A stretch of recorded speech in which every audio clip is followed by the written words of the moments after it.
Good morning जी दोस्तों, नमस्कार। Lecture number 10 बेटे, लास्ट लेक्चर बेसिक कंसेप्ट्स इन पोर्टफोलियो मैनेजमेंट। 15 कंसेप्ट डिस्कस किए। आज मैं लास्ट के दो कंसेप्ट्स, कंसेप्ट 14 एंड कंसेप्ट 15 जो 12 और 13 से रिलेटेड है बेटे, बड़ा मजा आने वाला है आपको। मैं विलियम शार्प की कहानी दिखाऊंगा आज। हैरी मार्कोविस का शिष्य विलियम शार्प, मतलब उसका student. And William Sharp has also devoted a huge to the portfolio management. तो आज के इस लेक्चर के थ्रू हम विलियम शार्प की बातें सुनेंगे। हम बीटा जो लास्ट क्लास में कैलकुलेट किया था, जो आपको लॉजिक बताया था, उसको कुछ कैलकुलेट करेंगे। आज हम विलियम शार्प ने जो एक मॉडल दिया था, कैपिटल एसेट प्राइसिंग मॉडल, उसकी बातें करेंगे। और उस कैपिटल एसेट प्राइसिंग मॉडल में क्या अजम्पशंस है उनको देखेंगे। जैसे हम क्रिकेट का मैच खेलते हैं तो 22 स्क्वायर यार्ड की पिच होती है, बैट का साइज होता है, बॉल का साइज होता है बेटे, 11 प्लेयर बैठे होते हैं, यहां पर 2 प्लेयर ऊपर stadium. It means these are the assumptions.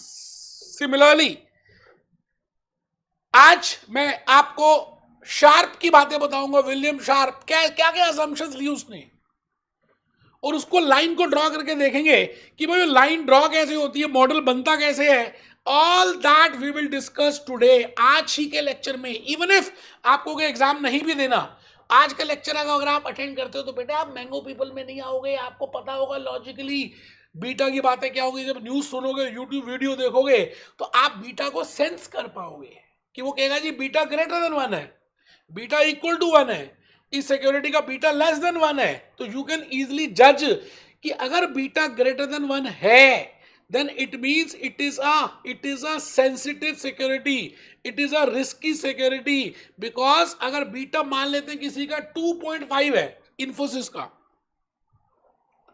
बेटे कमर सीधी कर लो, बिल्कुल लेक्चर स्टार्ट भी हो चुका। मोबाइल फोन अभी तक आपने बंद ही नहीं किया, लेक्चर स्टार्ट हो गया यार, लेक्चर 10 स्टार्ट हो गया। कहां पे हो यार? मैंने यहां तक ये भी बोल दिया कि अगर अज्यूम करते हैं आपके लिए, मैं ये कहता हूं कि जो हमने लास्ट क्लास में एग्जांपल दिया था, बीटा अगर अज्यूम करते हैं 2.5 है, किसका? इन्फोसिस का। इट मींस मार्केट की मूवमेंट में और इन्फोसिस की मूवमेंट में 2.5 का इंटर रिलेशनशिप है।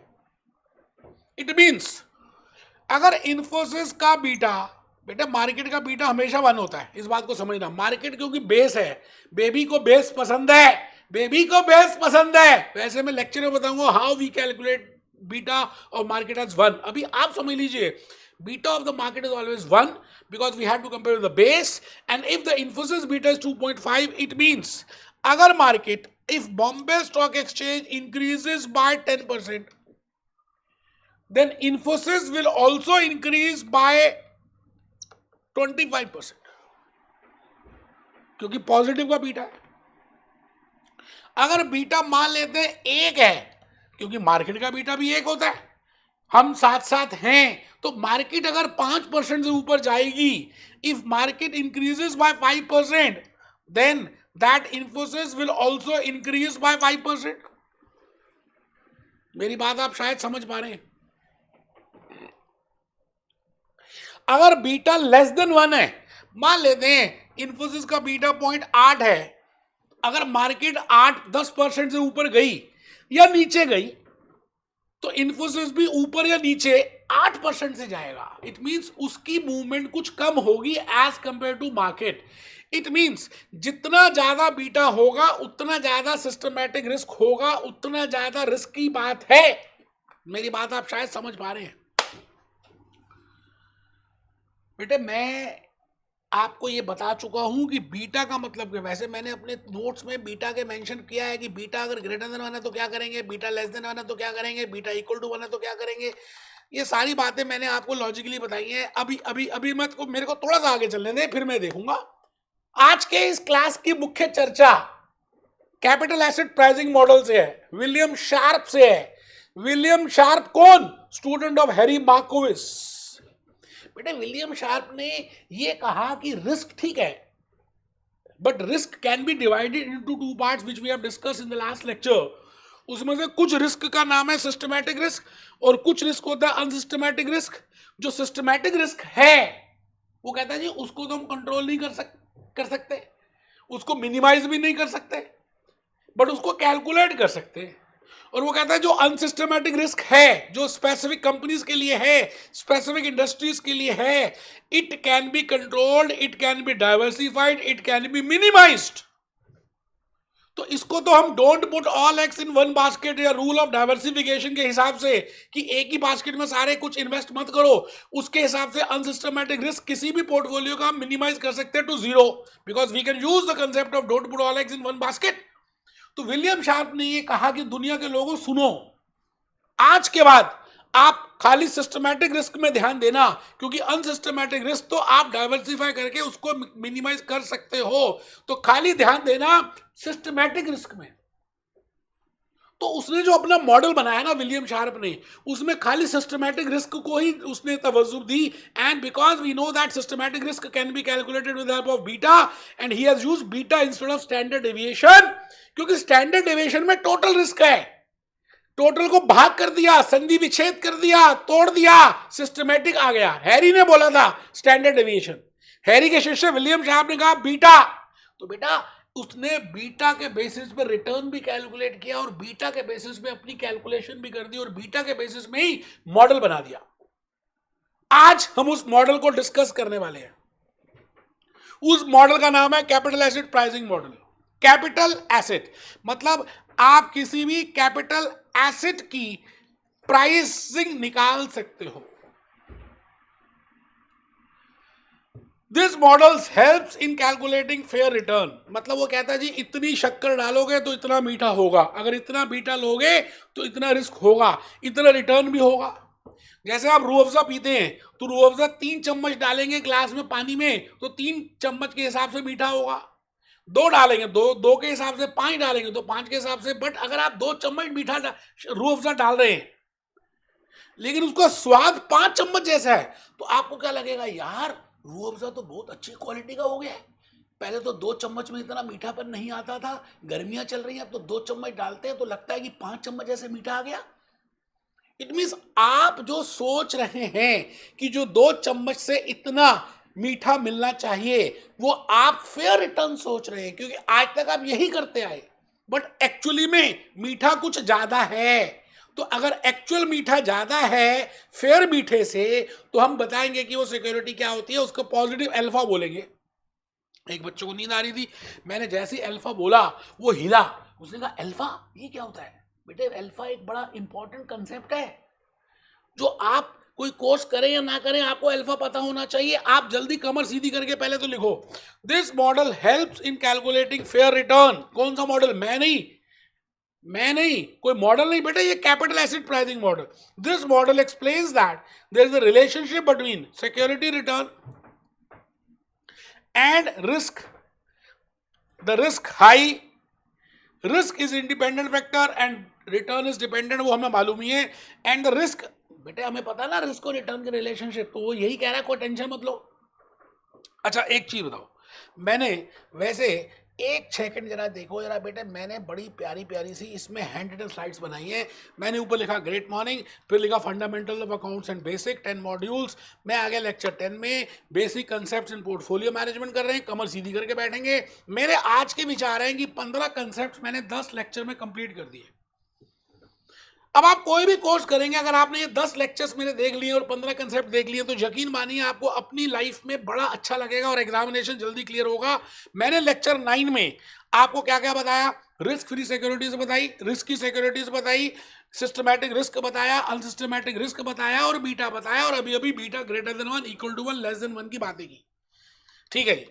अब मैं लेक्चर 10 जो अभी स्टार्ट हो चुका है, एक बच्चा कहता है अभी हो चुका बेटा, 10 मिनट तो हो भी गए, आप अपना ढीले बैठो लोग, मुझे क्या लेना बेटा, आप नॉर्मल लेक्चर मानो। बेटा लेक्चर 10 में मैं सबसे पहले आपको ये बताऊंगा कि रिटर्न को निकालने के बड़े सारे तरीके हो सकते हैं, अलग अलग विचारधाराएं हो सकती है। There can be different school of thoughts for calculating return of a portfolio. We have seen holding period return, we have seen annual return, we have seen average return, we have seen expected return. Similarly I can also calculate return on the basis of William Sharpe, that is CAPM return. And one model is given to me, one equation is given to me as per CAPM. We will see to that how that equation has been formulated, and then we can calculate it. My dear friends, please write down. Lecture 10 की कहानी मुंह जबानी लिखो। Lecture 9, lecture 10, return of a portfolio, return of a portfolio. दूसरी बात लिखो, William Sharpe, inventor of CAPA model. तीसरी बात लिखो, सिक्योरिटी मार्केट लाइन, जिसका छोटा नाम लिख दिया SML, security market line. It mean ये भी विलियम शार्प ने बताई है। अच्छा, चौथी बात लिखो, अल्फा अल्फा अल्फा अल्फा।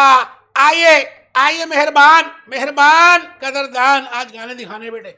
4 बातों के साथ मैं चल पड़ा आगे। मैं अब आपसे ये कहना चाहता हूं कि लास्ट लेक्चर में मैंने आपसे पूछा था कि आपके पास 10 लाख रुपीस हैं और आप उस 10 लाख में से कितने पैसे कहां इन्वेस्ट करेंगे, and you answered me that some amount will be invested in risk free and some amount will be invested in risky.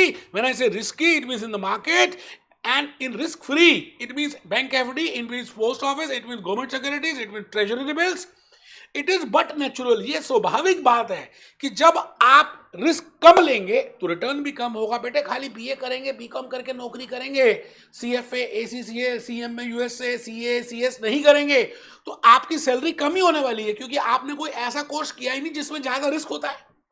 हाँ, अगर आप ये सब कोर्सेज करने के बाद जॉब करते हो तो आपकी सैलरी में हाइक लगेगा। बड़ी सिंपल सी स्वाभाविक सी बात है, जो दोगे वही मिलेगा, जितना बोगे वही काटोगे। आपने रिस्क लिया ही नहीं, आपको रिटर्न भी कम मिलेगा। इसका मतलब आपको जो रिटर्न उस पोर्टली का मिलना है, एक तो बेटा risk, return from risk free मिलेगा, return from risk free, government securities, bank FD, treasury bills, plus आपने ना कुछ लालच भी किया है। अच्छा, आपको मैंने बताया था कि रिटर्न फ्रॉम रिस्क फ्री मान लेते हैं 6% है, बैंक एफडी में 6% मान रहे हैं। बेटे आप जब मार्केट में रिस्की सिक्योरिटीज में इन्वेस्ट करोगे तो आपकी एक्सपेक्टेशन 6% से ज़्यादा होगी या 6% से कम होगी। जब आप सीएफए करके आप नौकरी करोगे, एसीसी करने के बाद जॉब करोगे, सीएमए यूएसए करने के बाद जॉब करोगे, या Indian CA, Indian CS, Indian CMA करने के बाद जॉब करोगे एज कम्पेयर टू बीकॉम, तो आपकी एक्सपेक्टेशन सैलरी में ज़्यादा होगी। ये बड़ी स्वाभाविक सी बात है। इसका मतलब आपने उस ज्यादा सैलरी के चक्कर में अगर नॉर्मल ग्रेजुएट होते तो आपको 4 लाख का पैकेज मिलता, क्योंकि आपने इनमें से कोई कोर्स किया है। अब आपको 10 लाख का पैकेज मिलेगा। इसका मतलब आपने वो 6 लाख ज्यादा कमाने के लिए मेहनत भी की और उसका रिस्क भी लिया, क्योंकि अगर फेल हो जाते तो दोबारा से एग्जामिनेशन फीस देनी पड़ती और दोबारा भूपेश आनंद के लेक्चर्स लेने पड़ते।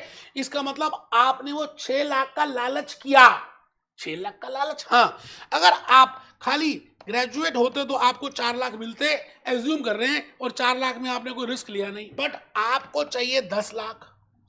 इसका मतलब आपने वो कोर्स किया और आपको ज्यादा कितना चाहिए था, 6 लाख। बेटा 4 तो वैसे ही मिल रहा था, तो 10 में से जब 4 चले गए तो 6 लाख बच गए। इसका मतलब एक्स्ट्रा आपको 6 लाख चाहिए। इसका मतलब आपका लालच 6 लाख का है। लेकिन बेटे उस लालच के लिए, उस एक्स्ट्रा रिटर्न के लिए आपको मेहनत करनी पड़ेगी, आपको रिस्क लेना पड़ेगा। और रिस्क 2 तरह के होते हैं, और एक रिस्क को तो मिनिमाइज कर सकते हैं, लेकिन विलियम शार्प कहता है कि आप एक ही रिस्क का ध्यान देना, और उसका नाम है सिस्टमैटिक रिस्क, और उसको कैलकुलेट कर सकते हैं बीटा से। भाई साहब इससे आराम से, इतने स्पष्ट से मैं और नहीं बता सकता। मुझे घर ले जाओ, आप किसी टीचर को कंपेयर कर लो, अगर उसने इस तरह से बता दिया तो नाम बदल देना मेरा। तो अब देखिए फॉर्मूला कैसे डिराइव हो रहा है। Return of a portfolio is equal to return from risk free plus extra return. Extra return कैसे निकालेंगे, return from market minus return from risk free, और इसको बोलते हैं रिस्क प्रीमियम, क्योंकि इसी प्रीमियम के लिए आपने रिस्क को बियर करने के लिए सोच लिया। और रिस्क कौन सा, सिस्टमैटिक रिस्क, उसको कैलकुलेट कैसे कर सकते हैं, बीटा से। तो फॉर्मूला क्या बन गया, return from portfolio is equal to RF plus beta into RM minus RF। आराम से बेटे, कुछ मुश्किल है ही नहीं। इस रिटर्न का नाम है फेयर रिटर्न। फेयर रिटर्न मतलब इतनी चीनी डाली, इतनी चाय की पत्ती डाली, तो इतना कड़कपन होना चाहिए। आज तक आधा चम्मच आप चाय की पत्ती डालते थे, 1 कप चाय में आपको एक लेवल ऑफ कड़कपन मिलता था। आप वाघ बकरी चाय लेते थे, अचानक एक दिन वाघ बकरी नहीं मिली, ताजमहल चाय मिल गई, आपने ताजमहल भी आधे चम्मच ही डाली, लेकिन उसमें कड़कपन ज्यादा था। आप क्या कहेंगे कि ताजमहल चाहे ज्यादा अच्छी है क्योंकि आधा चम्मच में उतना ज्यादा कड़कपन देती है जितना वाघ बकरी नहीं देती। इसका मतलब आपके माइंड में कभी भी कुछ भी करते हैं तो एक फेयर एक्सपेक्टेशन होती है कि भाई इतने पैसे, जैसे आप मूवी देखने जाते हैं तो आपको फेयर होता है कि इतने पैसे तो वसूल हो जाएंगे, बर्गर खाते हैं तो आपको लगता है इतने पैसे तो वसूल हो जाएंगे। इट मीन्स आप फेयरली कुछ एक्सपेक्ट करते हैं कि भाई इतना तो होना ही चाहिए, प्यार तो होना ही था। उसका नाम है सीएपीएम मॉडल। मैंने कहा सीएपीएम मॉडल में जो रिटर्न आता है उसका नाम है fair return, and this should be the return, this should be the return. इतना होना चाहिए। भाई इतनी मेहनत की तो इतना पास नंबर आने चाहिए थे, इतने परसेंटेज नंबर आने चाहिए थे। कई बार क्या होता है कि आप जो सोचते हैं वैसा होता नहीं है, मतलब एक्चुअल कुछ और होता है। आपने जो नंबर लगाए होते हैं घर में वो कुछ और होते हैं, मतलब जो आपने नंबर लगाए कि भाई इसके इतने मिलने चाहिए, इतने मिलने चाहिए, इतने मिलने चाहिए, लेकिन आते कुछ और हैं। It means capital asset pricing model, William sharp जो मॉडल या जो जो जो इक्वेशन यूज करके, फॉर्मूलाज करके, जो भी जो आपको लॉजिकली समझ आ गया है, उससे जितना रिटर्न आएगा अगर उसको कंपेयर, उस रिटर्न का नाम है फेयर रिटर्न। पहली बात तो ये समझ लीजिए। चलिए जी आगे चलते हैं। रूह अफ़ज़ा का एग्जाम्पल मैंने दे दिया, वाघ बकरी चाय का मैंने एग्जाम्पल दे दिया। अब सुनिए विलियम शार्प ने क्या किया, एक चालाकी और की। उसने कहा दुनिया के लोगों सुनो, अगर मैं एक्स एक्सिस में रिस्क ले लूं और अगर मैं वाई एक्सिस में रिटर्न ले लूं, दुनिया के लोगों सुनो, क्योंकि अनसिस्टमैटिक स्टैंडर्ड डेविएशन तो ले ही नहीं सकते, क्योंकि अनसिस्टमैटिक रिस्क तो मिनिमाइज कर दिया तो बीटा रह गया, बीटा ले लिया एक्स एक्सिस में क्योंकि बीटा इंडिपेंडेंट वेक्टर है। एक बच्चा कहता है मां जल्दी जल्दी बोल रहे हो। हाँ बेटा बोलूंगा। अब आप ये बताइए, आप एक तो रिस्क फ्री में इन्वेस्ट करेंगे, सभी करेंगे, चाहे कम करें चाहे ज्यादा करें, कुछ तो करेंगे एज अ रैशनल इन्वेस्टर। और उसके बाद आप बीटा हाई सिक्योरिटी या जो भी रिस्क लेंगे, तो बेटा ये आपने ये अगर बीटा इतना लिया तो इतना रिटर्न होगा, इतना बीटा लिया तो ये रिटर्न होगा, इतना लिया तो ये रिटर्न होगा, ये लिया तो ये रिटर्न होगा। इट मींस आपका रिटर्न इतने बीटा में क्लियर हो जाएगा कि ये है तो ये है, ये है तो ये है। इट मींस ये जो रिटर्न है इसका नाम है, या ये जो लाइन बनी इसका नाम है सिक्योरिटी मार्केट लाइन। पहले तो ये सीख लो बेटे, जो लाइन बनी, लाइन मारनी नहीं है। नहीं नहीं बेटे, जो लड़का लड़की को या लड़की लड़के को लाइन मारते हैं वो उस लाइन की बात नहीं कर रहा। मैंने कहा बीटा का combination, return of portfolio as per CAPM model. जब मैंने एक लाइन ड्रॉ की तो वो जो लाइन बनी उसका नाम है सिक्योरिटी मार्केट लाइन। ये लाइन ये कहती है कि what should be fair return, कितना रिटर्न फेयर होना चाहिए। मान लेते हैं, मैं तो मान के चल रहा हूं ना दोस्त। आइए ना एक बार देखें कि क्या कुछ मैंने एग्जाम्पल में कुछ लिया हुआ या नहीं लिया हुआ। आइए ना एक बार देख लेते हैं। ये देखिए बेटा, ये फॉर्मूला मैंने लास्ट लेक्चर में समझा दिया था आपको। ठीक है सर, बहुत बढ़िया। ये असम्पशंस हैं, ये पेपर देंगे तो समझेंगे। अभी तो मेरे हिसाब से अगर आप पेपर नहीं दे रहे तो कोई बात नहीं, वैसे फिर भी बड़ी इजी है। Capital markets are efficient, investors are risk averse, all investment is in based on single time frame. ठीक है, ये कोई टेंशन वाली बात नहीं है। मार्केट रिटर्न क्या होता है, जब आप स्टॉक मार्केट में डालते हैं, इन्वेस्ट करते हैं, तो वहाँ तो झुंड ऑफ सिक्योरिटीज है। पूरी मार्केट जो रिटर्न देती है, जो सेंसेक्स में रिटर्न आएगा, जो निफ्टी में रिटर्न आएगा, हम उसी को मान लेते हैं। So the term market is used when all the securities are taken together। और जो भी रिटर्न यहां पर होगा मार्केट में उसको बोलते हैं बेटे हम, सीधी सी बात है, मार्केट रिटर्न। मैंने कहा बॉम्बे स्टॉक एक्सचेंज, मैंने कहा सेंसेक्स, मैंने कहा निफ्टी, मैंने कहा ये कंपनीज, मैंने कहा ये सेक्टर्स, मैंने कहा ये 30, ये सब समझा चुका हूं मैं, इसलिए बार बार उसमें रुक नहीं रहा। फिर मैंने आपको लास्ट लेक्चर में बीटा बताया था। Beta is a tool to calculate systematic risk. Beta is defined as the degree of responsiveness of security return with that of market return। बेटा इतनी इजी लैंग्वेज में कोई बता दे तो मैं पढ़ाना छोड़ दूंगा। मैंने कहा beta is defined as a degree of responsiveness of security, पहले किस में रिटर्न में चेंज आएगा? पहले बेटे मार्केट रिटर्न में चेंज आएगा, पहले हार्डवर्क करोगे, अर्थक्वेक बाद में आएगा, पहले पानी हिलेगा सागर का, फिर अर्थक्वेक आएगा। तो पहले मार्केट के रिटर्न में कुछ चेंजेस आएंगे, उसके रिस्पॉन्स में सिक्योरिटी के रिटर्न में कुछ चेंजेस आएंगे। So beta of securities calculated with respect to market, ये मैंने आपको बता दिया था। मैं अज्यूम कर रहा हूं कि beta of Tata Motors is 2, it means market return Sensex और Nifty if it increases by 1%, मैंने आपको एग्जांपल दिया था इन्फोसिस का, then it will be increase by 2%. I think we have already discussed this, so I am not going to discuss with this. I want to find out a particular example.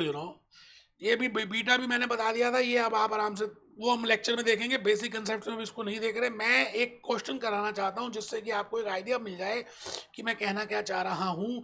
ये formulas, beta के बड़े सारे formulas है calculate करने के, basic concept in portfolio में मैं cover नहीं कर रहा, वो जब हम मेन कोर्स करेंगे तो उस समय बताएंगे। बड़े सारे फॉर्मूलेज हैं, आप उसके हेल्प से बीटा को निकाल सकते हैं।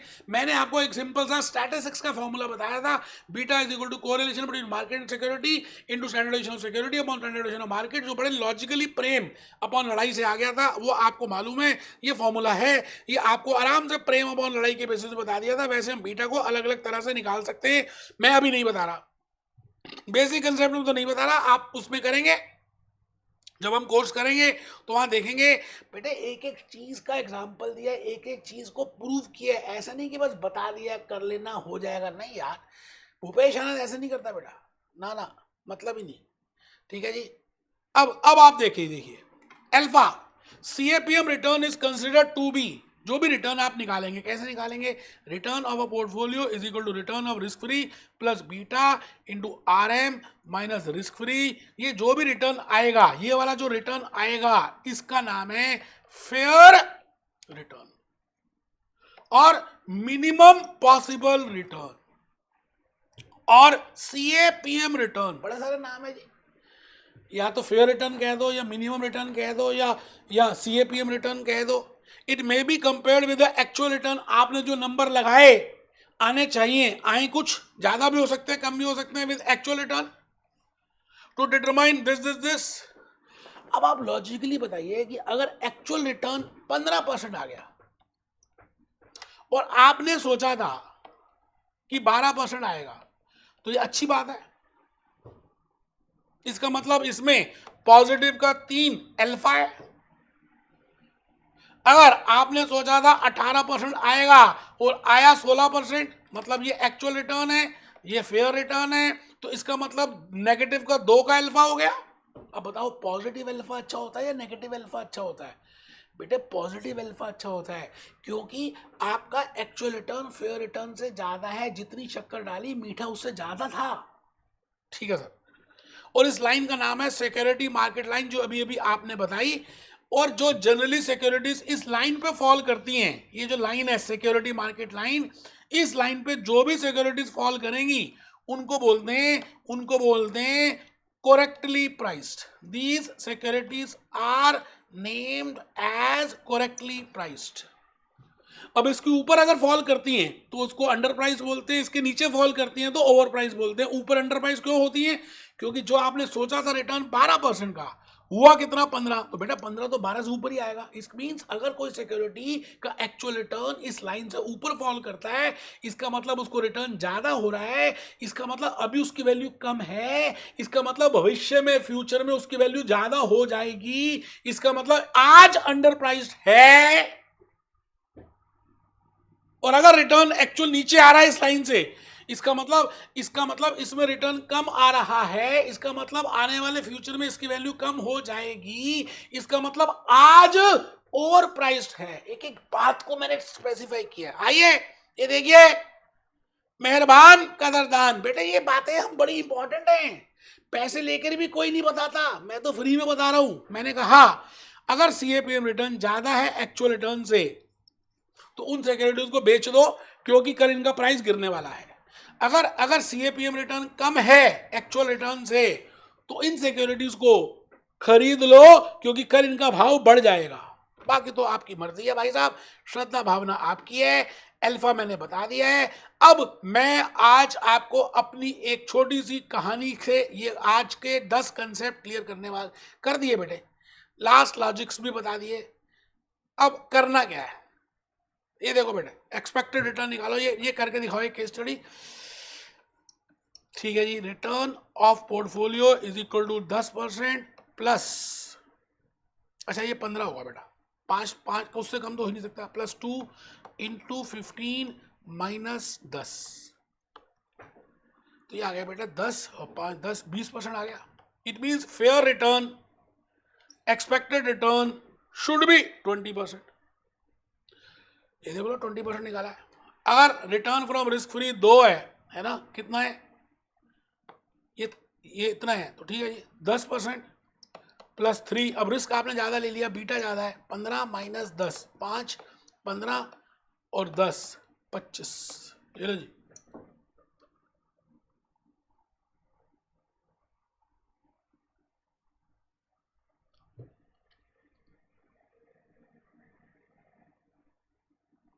ये आ गया 25। अब इतना होना चाहिए, प्यार तो होना ही था, इतना होना चाहिए, because this should be fair return और this should be the return. हुआ कितना 50 था, कि होना कितना चाहिए था 25, इसका मतलब अल्फा कितना आ गया 25, आप देख लीजिए अल्फा 25 आ गया। और वो सिक्योरिटी मार्केट लाइन को आपने बता ही दिया है बेटे। मेरे को ऐसा लगता है कि मैंने A to Z सब बता दिया, क्योंकि कुछ टेक्निकलिटीज हैं, वो जब हम कोर्स करेंगे, जिस कोर्स में हम करेंगे उसकी टेक्निकलिटीज मैं वहीं पे बताने वाला हूँ। आइए जी, आइए एक बार छोटा सा एक बात कहना चाहता हूँ बेटे, मैंने इन सभी लेक्चर्स में आपको बहुत ज्यादा बताने की कोशिश की। एक गाना मुझे बहुत अच्छा लगता है जो मैं शेयर करना चाहता हूँ, खुद ही को कर बुलंद इतना कि खुदा पूछे तेरी रजा से पहले खुदा बंदे से ये, मतलब इतनी मेहनत कर, इतने कंसेप्ट क्लियर कर कि तू अमीर बन जा, अमीर बन के खुदा तुझसे पूछेगी और कितने पैसे बता तेरी रजा क्या, तेरी रजा का मतलब तेरी मर्जी क्या,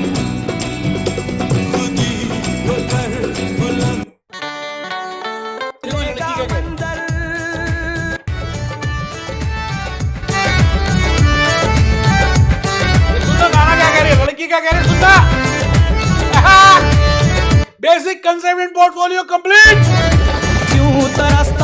क्यों तरसता है, तेरी भी सीएफए होगी, तेरा भी एसीसी होगा, तेरा भी सीएमए यूएसए होगा, तेरा भी सीपी यूएसए होगा, क्यों घबराता है, तेरी इंडियन सी होगी, तेरी इंडियन सी होगी, क्यों तुझमें भी वो बात है, तुझमें भी वो बात है, मैडम भी कह रही है तुझमें भी वो बात है, तेरी भी औकात है, तू भी अमीर बन सकता है, तू बन के दिखा, तेरी भी औकात है।